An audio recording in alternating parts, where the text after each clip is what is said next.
Good morning and welcome to the Growth, Infrastructure and Waste Committee meeting, the third for this year, for the 7th of April, and it's 9:02 when we open the meeting. I'll now call councillors' attendance, and in the room we have myself, Councillor Madsen, Councillor Ireland, Councillor Fechner, Councillor Milligan and Councillor Kunzelman.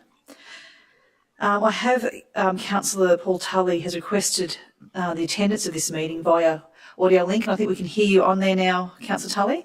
So in accordance with section... Yes, I've just joined, thank you. Wonderful. So in accordance with section 254K of the Local Government Regulations of 2012 and 8.6.2 of Council's Meeting Procedures Policy, I move that Councillor Paul Tully be permitted to participate at the meeting via audio link. Do I have a seconder for that? Thank you, Councillor Ireland. I'll put that to the vote. Those in favour? And it's unanimous in the room. Thank you and welcome, Councillor Tully. And now move for 2 leave of absences, one for the Deputy Mayor and one for Councillor Marnie Doyle. I move that. Do I have a seconder for leave of absence for those two? Thank you, Councillor Ireland. I'll put that to the vote. Those in favour? It's unanimous in the room. Councillor Tully, how do you vote? Agreed. Agreed. Thank you. It's unanimous. We now move on to an acknowledgement of country. Ipswich City Council respectfully acknowledges the traditional custodians of the land upon which we meet. We pay our respects to their elders past, present and emerging as the keepers of the traditions, cultures and stories of a proud people.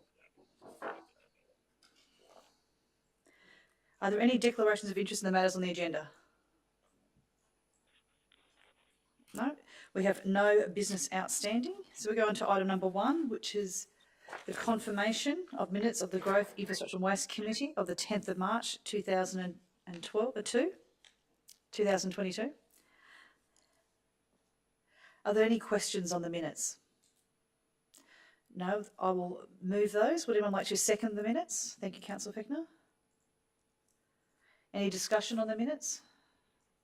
No, I'll put them to the vote. Those in favour, please raise your hand. It's unanimous in the room. Councillor Tully, how do you vote? Agreed. Agreed. It's unanimous and carried. Thank you. We go on to the first officer's report, which is the Waste and Circular Economy Transformation Directive Update 6. So may I ask for the relevant council officer to come to the stand, please? Sorry, to the lectern.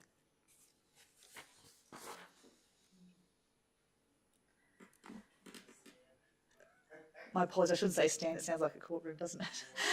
Lectern. Sorry? That's right, too much law and order. Thank you. Would you mind stating your name and your position, please? Erin Gertz, Waste and Circular Economy Transformation Officer. Thank you very much. Thank you very much for this update, and also I did ask for the full version as well, so thank you very much for that. May I ask, I note that on page 15, it's noted that the Joint Task Force has not met yet in 2022. And a meeting date is presently being pursued. Is that still the case? Yes, we're hoping that we'll be able to meet late May at this stage. Right. Just noting all the waste issues, is there anything that we can do to assist to get an earlier meeting? Or? Yes, we can follow up with that with the state government. Okay. Thank you.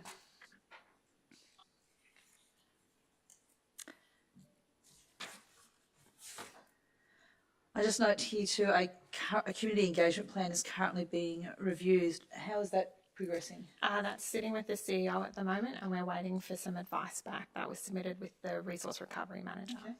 Thank you very much. I don't have any other questions for Ms. Goetz. No, thank you very much. No worries.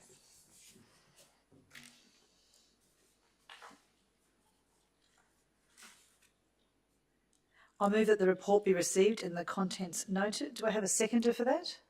Thank you, Councillor Kunzelman. I'll open it up for discussion. I guess my only discussion what really would be the fact that really keen to have that joint task force meeting. As a council, we've been acting in good faith to make sure that waste issues are addressed here, and to hear that we haven't been able to secure an appointment this year is quite disappointing. So anything we can do, please let us know. Yeah, through you, Mayor, I think it's also worth noting for the committee that alongside the work that we see presented in this report, the emerging issue that is the smell, the odour across quite a few suburbs in the east has also been managed by Erin and Brett as well. And they've been very supportive, helping us keep that direct line to the Department of Environment Science, and the information that they're sharing with us is keeping us abreast of that emerging issue as well. So we thank them for that and their continued efforts to try and improve the line of communication, not from council to the community, but the Department of Environment Science and Cleanaway itself to the community. Yeah, agreed. And when I go through each of the 10 items, and I encourage people to read them, it's good to see the areas are progressing well, but a few areas like the task force do need to progress as well. We can't do this without the state. Thank you. I'll put the matter to the vote. Those in favour, please raise your hand. It's unanimous in the room. Councillor Tully, how do you vote? I agree. Thank you. It's unanimous and passed. Next item on the agenda is item 3, the Infrastructure Environment Department Capital Delivery Report of February 2022. May I ask the relevant council officer to the lectern, please?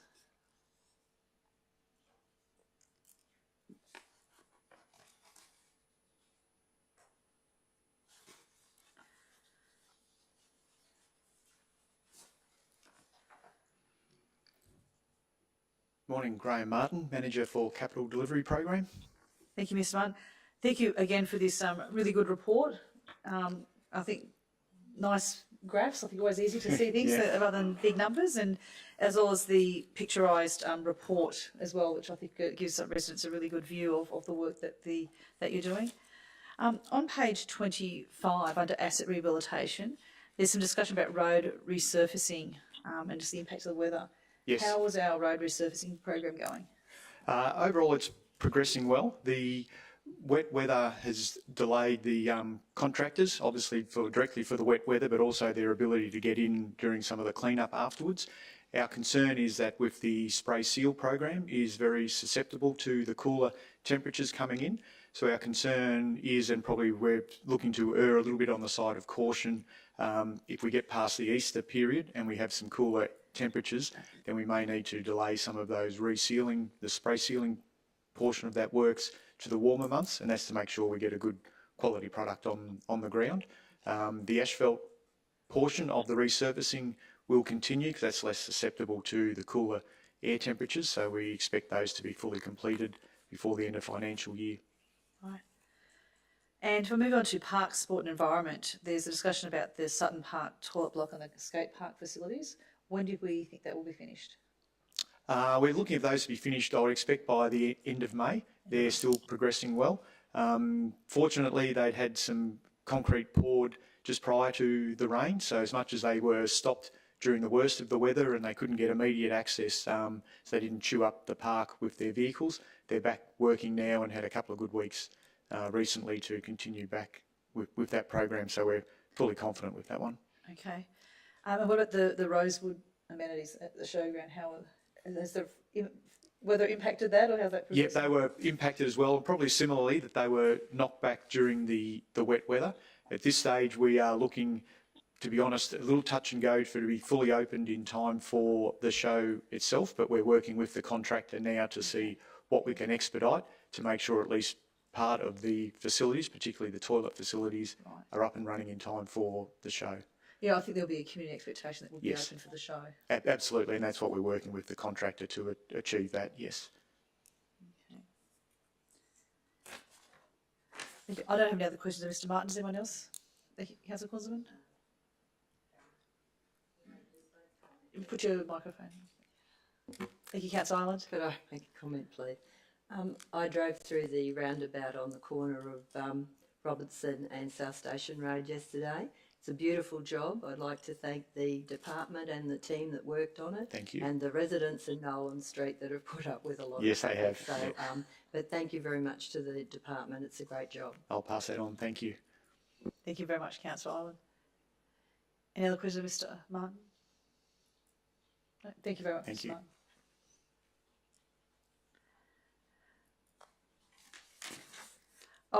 I move that this report be received and the contents noted. Do I have a seconder for that? Thank you, Councillor Kunzelman. Any discussion? No discussion. I'll put the report to the vote. Those in favour, please raise your hand. It's unanimous in the room. Councillor Tully, how do you vote? I agree. Thank you. It's unanimous and carried.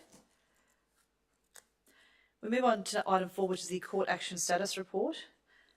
And that the recommendation that the report be received and contents noted. May I ask the relevant council officer to come to the lectern, please?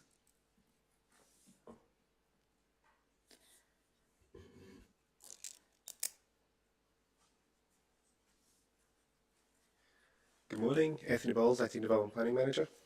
Thank you, Mr Bowles. I note that there's 3 matters with Land Track, BMRA and so on, awaiting judgment since the 13th of August. Do we have an update on that?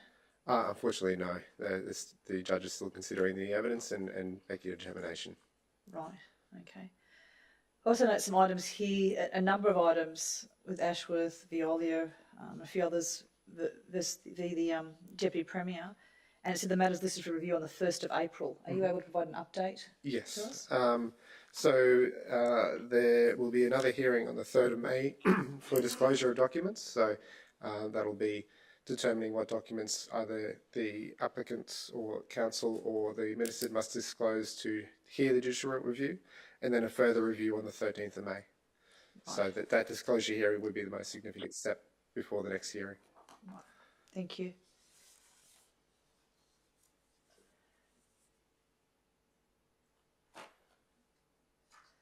I note too, I guess the childcare centre at Carolee, that matter is listed for review tomorrow. That's right. Yeah. Okay, thank you.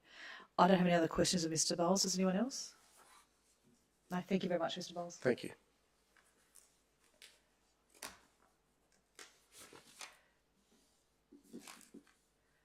I move that this report be received and the contents noted. Do I have a seconder for that? Thank you, Councillor Mulligan. Any discussion? No, I move for this to the vote. Those in favour, please raise your hand. It's unanimous in the room. Councillor Tully, how do you vote? I agree. Thank you. It's unanimous and carried.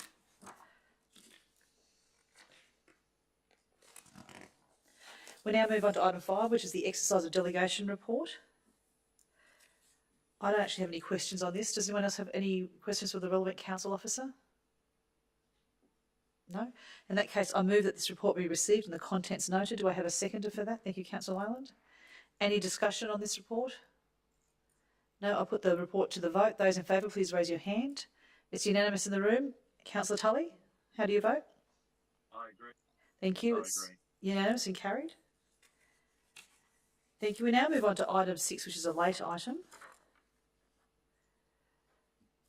And that is a response to the notice of motion on the water tower reservoir at 4 Madsen Close, Eastern Heights.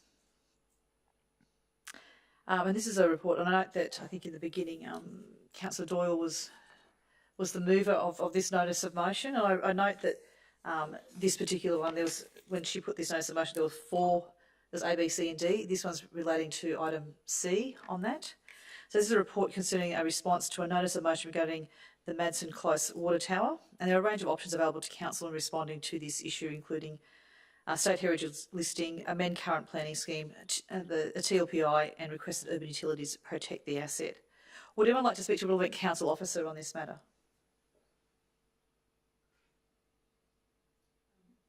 Thank you, Councillor Ireland. Thank you. Yes, I would like to speak to an officer, please. Thank you. Sorry, I was a bit slow. That's okay.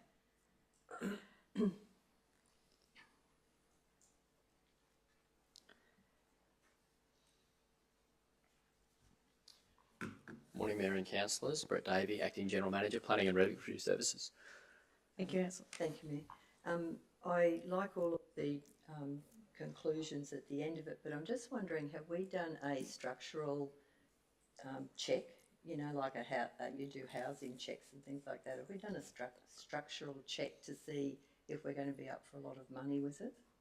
Well, we don't own it, so it's owned by Urban Utilities, but I understand that they manage the structure. They have undertaken engineering audits of the structure as well.